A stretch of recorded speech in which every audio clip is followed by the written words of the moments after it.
સુરતના કાપોદ્રા વિસ્તારમાં petrol pump પર ચોરીની બની ઘટના। પેટ્રોલ પંપના કર્મચારી દ્વારા જ લાખો રૂપિયાની ચોરીને આપ્યો અંજામ। પેટ્રોલ પંપના કર્મચારીએ રોકડા 7 રૂપિયા લાખની ચોરી કરી। સમગ્ર ઘટના સીસીટીવી કેમેરામાં કેદ થઈ હતી। હિસાબ મેળવતા ચોરી થઈ હોવાનું જાણવા મળ્યું।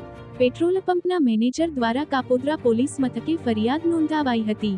કાપોદ્રા પોલીસે આરોપી અનિરુદ્ધ પ્રતાપસિંહની કરી ધરપકડ। આગળની તપાસ હાથ ધરેલ છે। Bureau report, Surat.